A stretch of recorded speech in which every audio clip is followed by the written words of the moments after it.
Burime brenda sistemit doganor dhe administratës kanë bërë me dije për pamfletin, skemën e përdorur nga qeveria dhe drejtuesit e doganës së përgjithshme për të vendosur urrithin Erion Riçku në krye të degës doganore të Tiranës pas një gare reale dhe duke shkelur të gjitha procedurat e rekrutimit. Fakti është ky. Në faqen zyrtare të Departamentit Administratës Publike është publikuar shpallja numër 7568 për kryetar të degës doganore Tiranë, por kjo nuk është një gare vërtet, është një punë e mbaruar më parë, e qepur fiks për Erion Riçkun. Procedura bëhet vetëm sa për sy e faqe për t'i dhënë një palë letra të rregullta një vendimi të marrë në hije. Këtë e tregojnë hapat kronologjik. Së pari, rreth një muaj para se të hapej shpallja, Erion Riçku transferohet në pozicionin e përgjegjësit të sektorit të apelimit dhe ankimimit pranë drejtorisë së përgjithshme të doganave, një lëvizje paralele, pa konkurs, pa bujë. Së dyti, menjëherë pas këtij transferimi, ai caktohet kryetari deleguar i degës doganore Tiranë. Pra, pas një garë, ai tashmë po drejton degën më të madhe doganore të vendit, aty ku kalon pjesa dërmuese e importeve dhe eksporteve shqiptare. Së treti,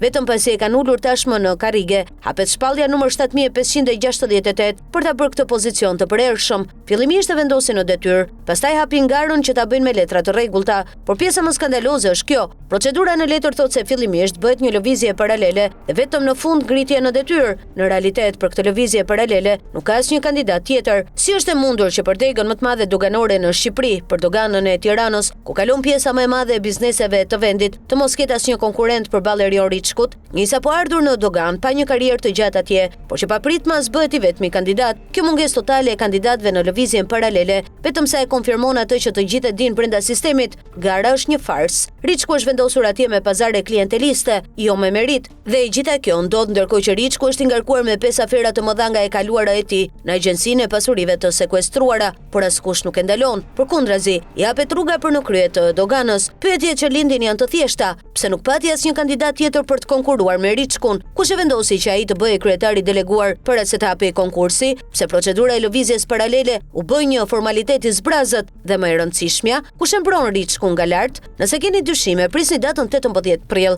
Atëherë do të shihni nëse gjithçka që po ndodh do të konfirmohet në praktik. Deri kur do të vazhdojë kjo tallje me administratën publike? Deri kur do të vendosen në karrige njerëzit e lidhur me afera, ndërkohë që procedurat shkelen hapur?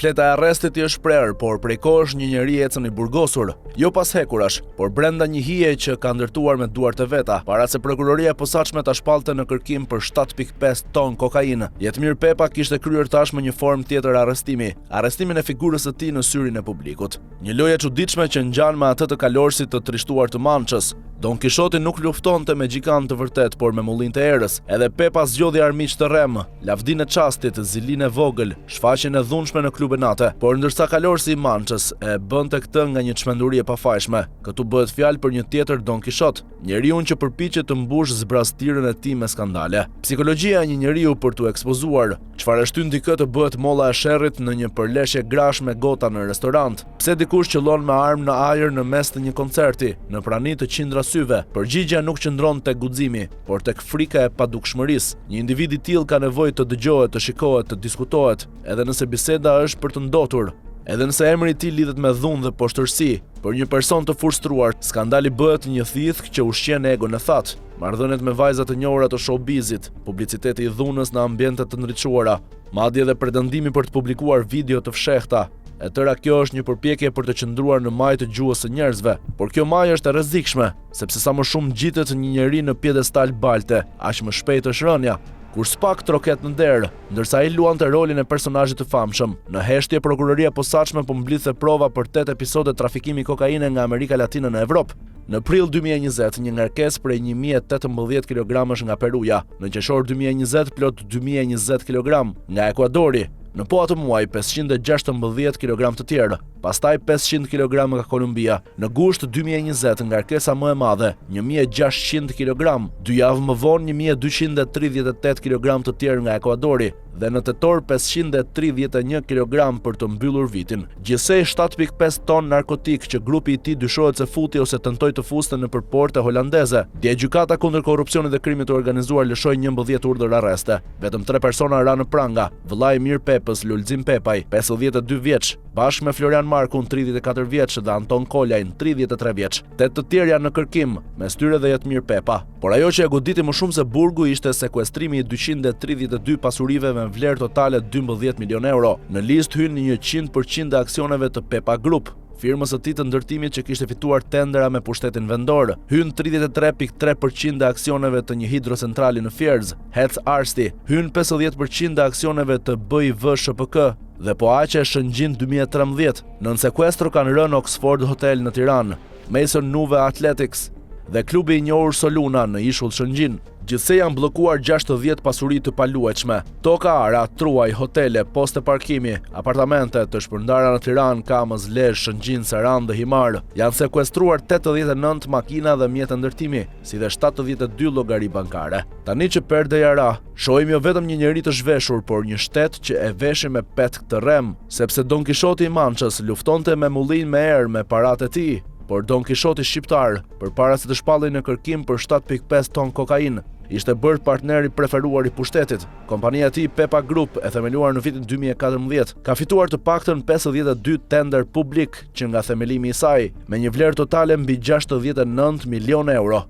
Por shifra më e ndotur është kjo, vetëm gjatë 10 viteve të fundit, kjo kompani ka marrë mbi 33 milion euro nga buxheti i shtetit. 33 milion euro para publike që ju dhan një njeriu që ndërtonte perandorinë e tij mbi gurët e shtrembur të drogës. Një njeriu që shkoi aq larg sa mori mbiemrin e ish të dashurës së tij për të fshehur nga drejtësia. Një skandal i tillë nuk ka nevojë për zbukurime sepse flet vet. Shteti i dha dorë një grupi kriminal dhe këmbyen paratë tatim paguesve me plurin e bardhë që vriste të rinj të Evropës. Don Kishoti luftonte me mullinj ere dhe humbiste, por të paktën ai besonte në iluzionin e tij. Mir Pepa përkundrazi, duke se e dinte se iluzioni ishte i rrem. Megjithatë ai vazhdoi të qëndronte në skenë, të shkaktonte zënka, të ekspozonte vajza dhe të gjuante me armë nëpër koncerte. E gjithë kjo për të mos parë realitetin, se pas perdes së tij të ndërtuar me klube dhe skandale roz, fshihej një rrjet i tërë droge që priste të shembej. Tani që spake ka shembur atë perde, ai mbetet i arratisur, por pyetja më e hidhur për të nuk është ku fshihem, por pse nuk u fsheha më herët në vend që të luaja rolin e të famshmit, sepse ai vete ka burgosur veten me pamjen e tij shumë kohë përpara se gjykata të vuloste fletën e arrestit. Shteti që e ushqeu me 33 milion euro para publike, tani e kërkon për drogë, por mbetet pa përgjigje pyetja: kush e veshi këtë Don Kishot me petkun e biznesmenit të pastër, ndërsa ai ndërtonte perandorinë e tij mbi 2 botë, njërën në skenën e dritave, tjetrën në hijen e kontenierëve të Amerikës Latine. Shkruan Alexander Kolender.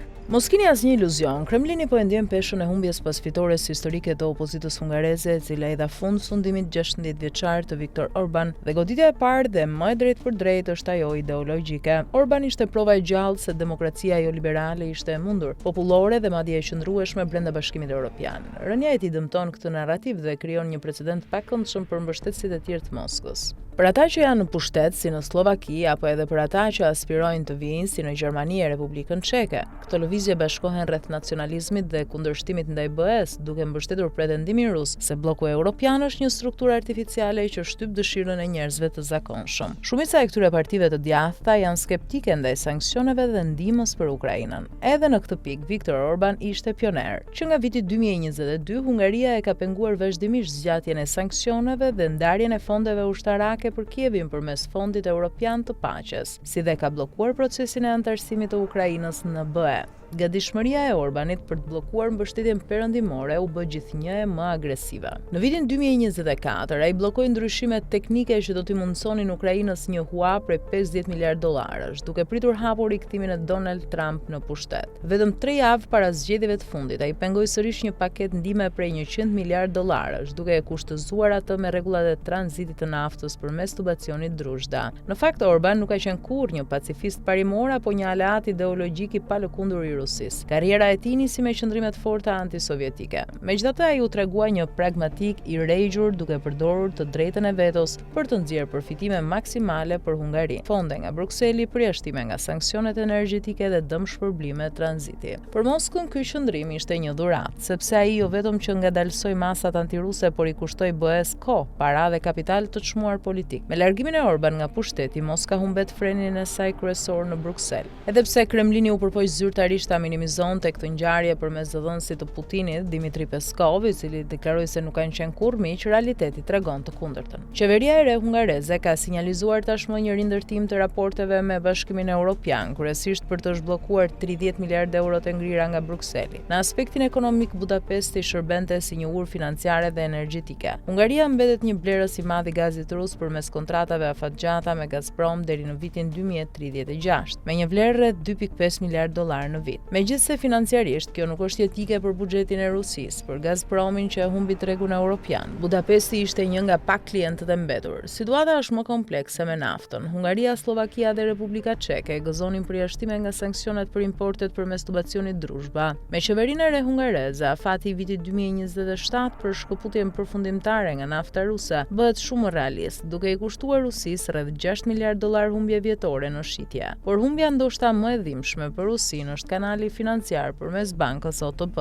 Dega ruse e OTP-s është banka e 20 më e madhe në Rusi dhe një nga të paktat që u ka shpëtuar sanksioneve të drejtpërdrejta amerikane. Ndryshe nga bankat e tjera europiane, si Raiffeisen apo Unicredit, që rregullohen nga Banka Qendrore Europiane dhe janë në presion të vazhdueshëm për t'u larguar nga Rusia, OTP rregullohet nga Banka Kombëtare e Hungarisë. Në qeverisjen e Orbanit, Banka Qendrore Hungareze nuk ushtroi asnjë presion mbi aktivitetet e OTP-s në Rusi, duke e kthyer atë në një kanal unik për operacionet ndërkufitare dhe anashkallimin e sanksioneve financiare. Një administratë e re pro-europiane ka shumë gjasa të mos e mbrojë më këtë aktivitet, duke vështirësuar zinxhirët e furnizimit dhe duke rritur kostot e transaksioneve për entitetet ruse. Humbja e Orbanit nuk është thjesht një ndryshim pushteti në një vend të vogël të BE-s. Ajo përfaqëson shëmbjen e fortesës kryesore strategjike të Rusisë në perëndim. Nga vetoja në Këshillin e Bashkimit Evropian te kanalet bankare dhe projektet bërthamore. Pikëmbështetja e Moskës brenda Bashkimit Evropian ka pësuar një dobësim që duket i pakthyeshëm.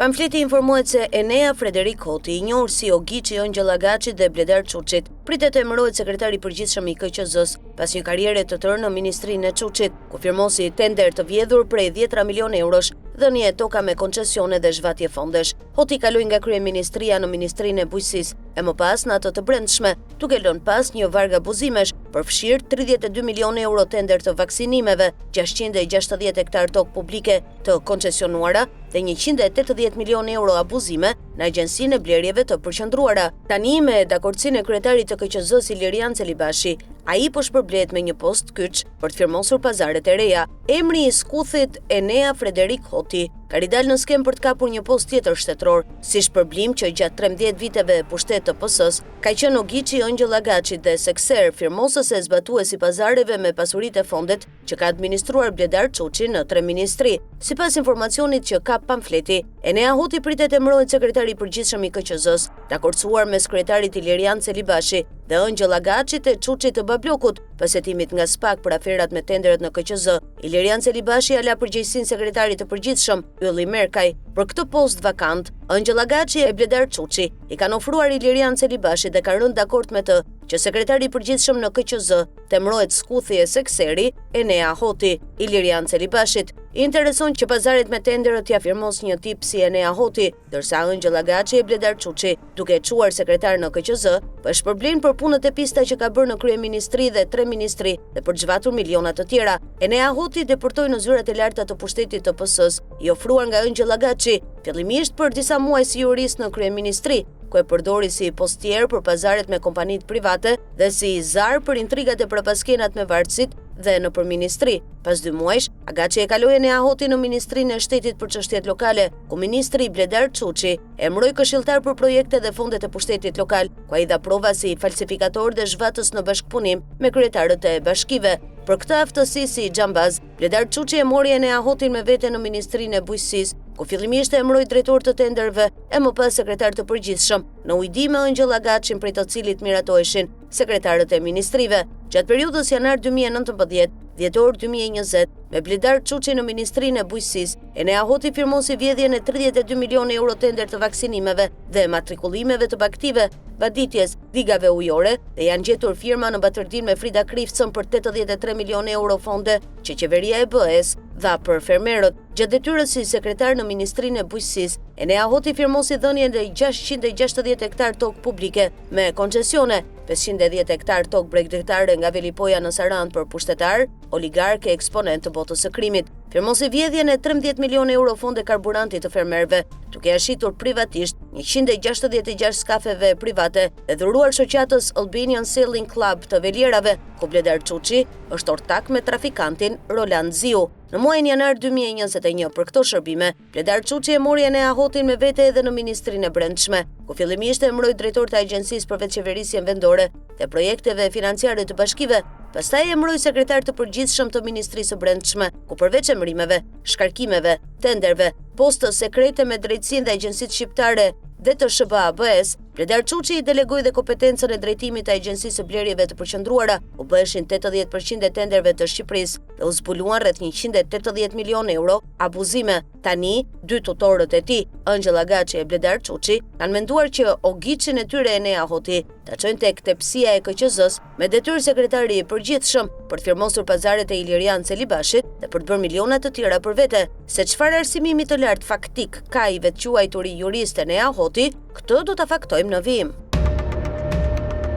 SPAK duket se po çon më në fund drejt mbylljes së hetimet për atë që konsiderohet dosja e IPARD, e cila ka të bëjë me shpërndorimin e miliona eurove të taksapaguesve europian, që në vend që të financonin fermerët shqiptar, janë shpërndar tek oligark, personazhe të politikës dhe lidhur me to. Hetimet e nisura prej më shumë se 2 vitesh janë drejt fundit, ndërsa SPAK ka nisur të komunikojë akuzat për personat në hetim. Ende nuk dihet nëse Frida Krifsa, personazhi i kryesor në dosjen IPARD, e cila ka qenë drejtuese e AZBR-s, ndërsa më pas u mor në mbrojtje politike nga kryeministri Edi Rama, do të përballet me akuzat. Ndoshta kjo do të jetë prova e parë reale e Klodian Brahos, kreu të SPAK, i cili ka jetuar për rreth 2 vite këtë dosje, por ende nuk ka konkluduar nëse Frida Krifsa do të merret ose jo, e pandehur. I pari që është përballur me komunikimin e akuzave nga SPAK ishte Reni Ashiku, që u paraqit në SPAK me mbrojtësin ligjor, ku ju komunikua akuza ushtrimit të ndikimit të paligjshëm për dosjen e IPARD. Ashiku është administratori i kompanisë Converse Management Consulting, shoqëri e cila ofron shërbime konsulence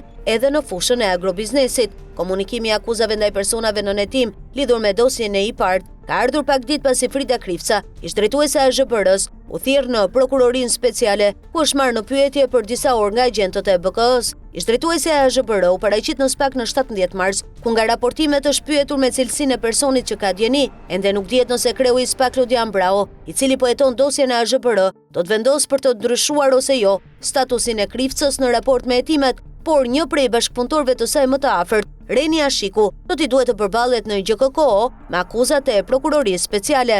Me cilësinë e administratorit të Converse Management Consulting, që është marrë me fondet IPARD, Ashiku ofronte konsulenca në fushën e agrobiznesit dhe realizimi vetë dhe për të treti projekteve për zhvillim rural dhe bujqësor nëpërmjet asistencës teknike dhe trajnimeve apo shërbimeve këshillimore. SPAK është treguar hermetik sa i takon hetimeve për një nga dosjet që detyroi Bashkimin Evropian, jo vetëm të pezullonte fondet e mëtejshme për Shqipërinë në fushën e bujqësisë, por edhe të kërkonte një hetim të plot mbi personat që kishin abuzuar me qindra miliona euro që në vend që të shkonin në ndihmë të fermerëve, përfunduan në projekte vilash apo agroturizmi, me lidhje të forta me mazhorancën e kryeministrit Edi Rama. Procedimi nisi pas kallëzimit të zyrës europiane kundër mashtrimit, OLAF, e cila evidentoi shkelje në administrimin e fondeve të destinuara për sektorin bujqësor në Shqipëri. Si pasojë e rekomandimeve të OLAF, Bashkimi Evropian vendosi të ndërpres financimin përmes programit IPARD 3, duke bllokuar qindra miliona euro që ishin planifikuar si mbështetje për fermerët shqiptar. Një tim i zyrës së BE kundër mashtrimit zbuloi keqpërdorim serioz të fondeve të paraantarësimit të BE-s për bujqësinë në Shqipëri dhe rekomandoi bllokimin e paketës 112 milionë euro për programin pasardhës të ndihmës. Zyra e Bashkimit Evropian kundër mashtrimeve, OLAF, njoftoi se ka identifikuar keqpërdorimin e 33 milionë eurove fonde të BE-s në ndihmë të bujqësisë shqiptare dhe rekomandoi bllokimin e paketës së radhës për sa kohë nuk ka masa për të garantuar mbrojtjen e interesave financiare të BE-s. Hetimet e zyrës europiane kundër mashtrimit nisën pas denoncimeve të qytetarëve të ndryshëm për korrupsion, favorizime e ndërhyrje politike. Përfaqësuesit e zyrës europiane kryen disa misione në Shqipëri, duke bërë verifikime në zyrat e AZBR-s, si dhe duke analizuar dokumentacionin e rasteve të dyshuara që kishin përfituar nga fondet europiane. Sipas OLAF, hetimi i tyre zbuloi se aplikuesve u kërkoi të paguanin një përqindje të lartë të grantit të kompani konsulence të parapërzgjedhura, të cilat lehtësonin realizimin e kontratave me Agjencinë Shqiptare për Zhvillim Rural, ARDA, e cila shpërndante fondet, por fondet u përdorën për qëllime të tjera korruptive.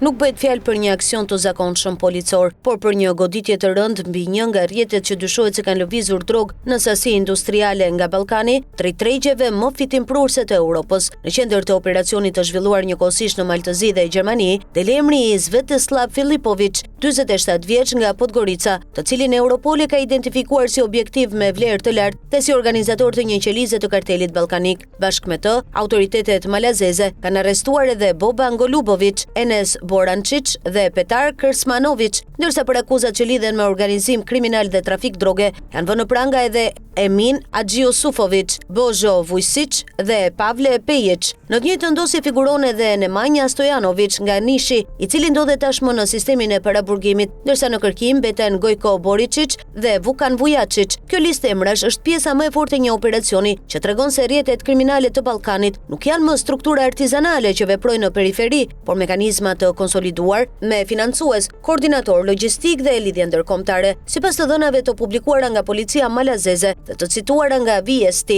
janë proceduar 14 persona, 10 në Maltëzi dhe 4 në Gjermani. Drejtori i policisë së Malit të Zi, Lazar Shepanović, ka deklaruar se rrjeti përbëhet nga struktura heterogjene, ku janë identifikuar edhe pjesëtar të një grupi kriminal me rrezik të lartë, të cilët kishin krijuar një rrjet bashkëpunimi. Pikërisht këtu fillon pesha reale e lajmit, kur Europol flet për një qelizë të rëndësishme të kartelit ballkanik. Nuk kemi të bëjmë vetëm me një formulim teknik. Kjo do të thotë se strukturat e sigurisë europiane po lexojnë Ballkanin si një nyje të organizuar të trafikut ndërkombëtar, jo thjesht si territor tranziti. Dhe kur në qendër të këtij rrjeti del Svetislav Filipović, ndërsa në periferi lëvizin emra si Gojko Boricic dhe Vukan Vujačić, mesazhi është i qartë. Autoritetet nuk po godasin vetëm transportuesit, por po kërkojnë të ngjiten lart në piramidën e organizimit. Sipas Europol, hetimi është rryer edhe me mbështetjen e autoriteteve të Austrisë dhe Spanjës, ndërsa objektivi ka qenë një rrjet i përfshirë në kontrabandimin ndërkombëtar të sasive të mëdha të kokainës dhe kanabisit. Po sipas të njëjtit burim, në Maltëzi janë ngritur akuza kundër disa të dyshuarve për përfshirje në trafikimin e 2.7 ton kokain dhe 1.5 ton kanabis mes tetorit 2024 dhe prillit 2026. Droga, thuhet në njoftim, është kapur në 12 operacione të mëparshme në disa vende të BE-s dhe në Amerikën e Jugut. Rrjeti dyshohet se përdorte rrugë detare dhe ajrore, duke shfrytzuar kontejner anijesh dhe metoda të fshehta transporti. Europol shton se kanabisi trafikohet drejt BE-s nga ose përmes vendeve si Shqipëria, Tajlanda dhe Shtetet e Bashkuara. Ky detaj e bën çështjen shumë të madhe se kufit e Malit të Zi, kur në dosje përmendet edhe Shqipëria si një nga vendet nga ose përmes të cilave dyshohet se është lëvizur kanabisi drejt Bashkimit Evropian. Atëherë kemi të bëjmë me një sinjal që prek drejt për drejt të gjithë rajonin, jo sepse të gjithë janë të përfshirë, por sepse arkitektura e trafikut është rajonale, elastike dhe e ndërlidhur. Emrat ndryshojnë, rrugët përshtaten, por boshti mbetet i njëjtë. Ballkani vazhdon të shihet nga rrjetet kriminale si korridor i favorshëm për hyrje në tregun evropian. Ky është rreziku real për shtetet e rajonit, përfshirë Shqipërinë, jo vetëm depërtimi i krimit, por normalizimi i tij si pjesë e ekonomisë paralele. Ka edhe një element tjetër që nuk duhet të nënshkaluar. Nemanja Stojanović, sipas artikullit, ishte arrestuar në gusht në Podgoricë, në ndyshimin se po planifikonte një likuidim, ndërsa Vukan Vujačić rezultoni kërkuar ndërkombëtarisht dhe i dënuar në fund të vitit të kaluar me 15 vjet burg për bashkëpunim në vrasjen e Radomir Duričković në Cetinj. Kjo vendos operacionin jo vetëm në kuadrin e trafikut të drogës, por edhe në atë të ndërthurjes së botës së narkotrafikut, me dhunën e organizuar, larjen e sapeve dhe grupet e rrezikshme kriminale që veprojnë në rajon. Me fjalë të tjera, nuk kemi të bëjmë vetëm me biznes ilegal, por me një ekosistem kriminal që përfshin armë, eliminime dhe lidhje të forta operative. Nga pikpamja politike, ky operacion është edhe një goditje simbolike për Malin e Zi, një vend që synon të paraqitet si kandidati më i avancuar i Ballkanit Perëndimor për integrim evropian, detyrohet sërish të përballet me hijen e gjatë të krimit të organizuar. Fakti që emra si Svetislav Filipović, Gojko Boricic apo Vukan Vujačić dalin në një dosje të mbështetur nga Europol, tregon se betejë e vërtet nuk është thjesht arrestimi i disa personave, por çmontimi i rrjeteve të mbrojtjes, financimit dhe ndikimit që i lejojnë këto struktura të mbijetojnë. Kjo është prova e vërtet për Podgoricën, jo sa shpejt arreston, por sa thellë guxon të shkojë. Në fund, pesha e këtij operacioni qëndron tek një fakt i thjeshtë. Europa nuk po merret më me djem problematik nga Ballkani, por me rrjete të mirëfillta transnacionale që lëvizin tonelata droge, përdorin korridore detare ajrore dhe ndërtojnë ujëra me sporte shteteve, qyteteve dhe klaneve. Dhe këtë herë emra dolën në dritë: Svetislav Filipović, Boban Golubović, Enes Borančić, Petar Krsmanović, Emin Adziusufović, Božo Vujsić, Pavle Pejić, Nemanja Stojanović, si dhe dy të kërkuarit Gojko Boricic dhe Vukan Vujačić. Këta janë emrat që e bëjnë lajmin më të rënd, më konkret dhe më shqetësues për të gjithë rajonin. Me vendim të GKK-s janë sekuestruar 232 pasuri që lidhen me grupin kriminal të Jetmir Pepës, i cili akuzohet për trafikimin e 7.5 tonëve kokain nga Amerika Latine drejt Europës. Vlera e këtyre pasurive përllogaritet në rreth 12 milion euro. Në listën e pasurive të sekuestruara përfshihet edhe 100% e aksioneve të kompanisë Pepa Group, e cila figuron në pronësi të familjarëve të Jetmir Pepës. Bëhet fjalë për një firmë ndërtimi që ka përfituar tender me vlerë totale prej miliona eurosh nga pushteti vendor dhe ai qendror. Pepa Group SHPK rezulton si kompania mëm, e themeluar në vitin 2014, më pas ajo e ka shtrirë aktivitetin përmes ortakërive dhe bashkëpunimeve në disa shoqëri të tjera, duke hyrë në sektor të ndryshëm si hoteleria, energjia, estetika, ndërtimi dhe argëtimi. Kompania ka një kapital themeltar prej 385 milion lekësh ose gati 4 milion euro me kursin aktual. Në momentin e themelimit, aksioneri vetëm ka qenë Urim Pepa. Aktualisht pronësia rezulton e ndarë në pjesë të barabarta mes Leorik, Uriola, Brian dhe Brigilda Pepës, të cilët zotrojnë kuota të barabarta të aksioneve. Urim Pepa është vëllai i Jetmir Pepës dhe i Lulzim Pepës. Ky i fundit u arrestua gjatë operacionit të SPAK. Në faqen zyrtare online Pepa Group e prezanton veten si një kompani ndërtimi me përvojë që ofron zgjidhje të plota dhe të personalizuara në fushën e ndërtimit, ndërsa në të njëjtën faqe shfaqet edhe fotografi të punimeve të realizuara, ku përfshihen edhe vepra publike. Nga të dhënat rezulton se Pepa Group ka fituar të paktën 12 tender publik, kryesisht në gara të zhvilluara nga njësitë e qeverisjes vendore, me një vlerë totale mbi 69 milion euro. Mes punëve të realizuara për Bashkinë e Tiranës, përmenden ndërtimi i shkollës Pjetër Budi, ndërtimi i qendrës TEN si dhe rikostruksioni i varrezave të dëshmorëve. Ndërkohë, tender të tjerë të fituar nga kjo kompani në bashkitë Kukës, Lezhë dhe Fusharrës lidhen me punime rikonstruksioni dhe rehabilitimi, ku përfshihen kanale kulluese dhe segmente rrugore. Në këtë mënyrë, sekuestrimi i aksioneve të Pepa Group e vendos nën mas pasurore edhe një kompani që sipas të dhënave të deritanishme ka patur shtrirje të gjerë në biznes dhe ka përfituar fonde të konsiderueshme nga kontratat publike. Pepa Group ka marrë 2 tendera në sektorin e shëndetësisë për një total prej më shumë se 211 milion lekësh, ose mbi 2.2 milion euro për punimet e kryera për rekonstruksionin e maternitetit të Fierit dhe të godinës anatomisë së Universitetit të Mjekësisë në Tiranë. Sipas të dhënave nga burimet të hapura, kompania rezulton të ketë patur një aktivitet në rritje konstante me një përmirësim të ndjeshëm nga viti 2020. Ajo ka regjistruar xhiron më të lartë në vitin 2023 me 1.15 miliard lekë ose mbi 12 milion euro, por me një fitim prej 34.5 milion lekësh ose mbi 350.000 euro. Por fitimin më të madh, Pepa Group, prej 94.5 milion lekësh, rezulton ta ketë në vitin 2018, kur xhiroja avjetore ishte afro 330 milion lekë.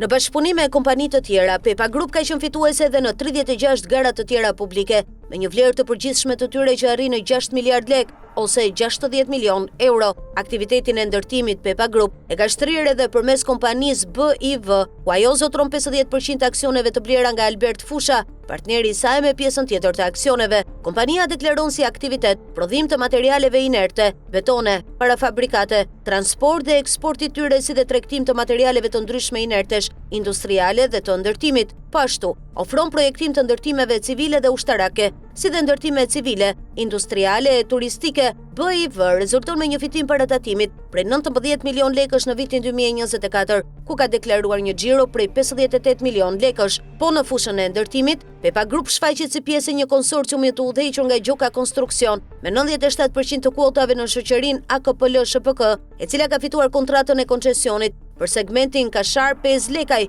Rogozhin, një investim privat i parashikuar prej 475 milion euro. Këtu, Pepa Group është përfshirë me 0.3% të aksioneve. Vendimi është marrë nga qeveria në dhjetor të vitit 2024, por nuk ka ndonjë të dhënë se ky projekt ka avancuar. Pepa Group është angazhuar edhe në fushën e energjisë, ku së bashku me Shpresa AL dhe Marçeli SHPK themeloi në vitin 2016 kompaninë Hec Arsti, duke investuar 225 milion lekë, mbi $2 milion, në ndërtimin e një hidrocentrali mbi përrojën me të njëjtin emër Arsti në zonën e Fierzës. 3 kompanitë ortake ndajnë kuota të barabarta me nga 33.3% të aksioneve secili. Leja e ndërtimit u miratua nga Këshilli Kombëtar i Territorit në vitin 2018. Kompania ka deklaruar në vitin 2024 një fitim para taksave prej afro 92 milion lekësh. Hotel Oxford është një tjetër nga pasuritë e sekuestruara nga SPAK, sipas të cilit struktura i përket pikërisht vëllezërve Jetmirë dhe Lulzim Pepa. Hotel butik me çmime që nisin nga mbi 9.000 lekë nata ndodhet në zemër të Tiranës, vetëm pak metra larg parlamentit shqiptar. Siç përshkruhet dhe në faqen e vet zyrtare, hoteli ofron 28 dhoma për mysafirët në 5 kate të një ndërtese, ku klasikja ndërthuret me modernen. Çfarë na bën të veçantë është origjinaliteti dhe ngrohtësia e stilit butik, e cila është e dallueshme si në ambientet e brendshme, ashtu dhe ato të jashtme të hotelit, ideale për ata që kërkojnë të përjetojnë veçoritë e Tiranës së vjetër, kombinuar me një standard të lartë të akomodimit. Pepës, i cili është ende në kërkim pas operacionit të SPAK, është sekuestruar edhe një klub luksoz Buzdetit. Bëhet fjalë për klubin Soluna, një ndër më të njohurit për jetën e natës në Shëngjin, ku mbledh qindra të rinje të reja për gjatë sezonit turistik. Në sekuestro është vënë edhe një klinikë estetike luksoze në Tiranë, me zonë Nuve Aesthetics, e vendosur në kompleksin River Residence. Klinika ofron një gamë të gjerë trajtimesh estetike mjekësore, duke përfshirë trajtime fytyre, hidrofashal, peeling kimik, mezoterapi, skin boosters, fill dermal, microneedling, terapi LED, epilim e lazer dhe trajtimet avancuara si lazer fraksional CO2, sipas SPAK, shoqëria Pepa Group. Dyshohet se i ka përdorur të gjitha këto struktura biznesi për fshehjen dhe qarkullimin e të ardhurave të paligjshme.